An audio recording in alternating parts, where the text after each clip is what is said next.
The first time she held the letter, her hands trembled. The ink was smudged, the handwriting uneven, but there was something in those words that made her heart skip. She didn't know it then, but this stranger's pen would one day write the story of her life. It started as a school project. Write a letter to a pen pal overseas. She expected nothing more than polite greetings and short exchanges. But when his reply arrived, filled with humor, curiosity, and warmth, she felt as though the paper carried his very soul. One letter became 2, then 10, then hundreds. Their envelopes carried more than words. They carried laughter, comfort, secrets, even tears. While others texted and moved on quickly, they built something rare: patience, depth, connection.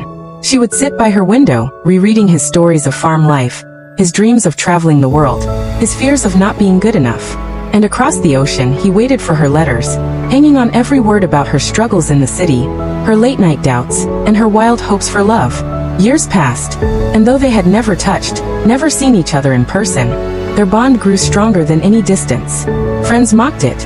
"How can you love someone you've never met?" they'd laugh. But she smiled, because in her heart she already knew. Love wasn't measured in miles, but in meaning. Finally, after 6 years of ink and longing, the day came. They agreed to meet. She stood nervously at the airport, clutching the very first letter he had ever sent. And then there he was.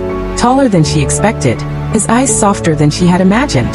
For a moment, they just stared, as if afraid to break the magic. Then he walked forward, wrapped her in his arms and whispered, "You feel like home." And now, years later, when they tell their children how it all began, they smile. Because sometimes, the strongest soulmates don't meet in a crowd, or through chance encounters, but in the quiet scratch of a pen across paper. Would you ever trust a love that started with letters? Drop your thoughts below. I'd love to hear your answer. This is True Hearts Unfold, where real love lives.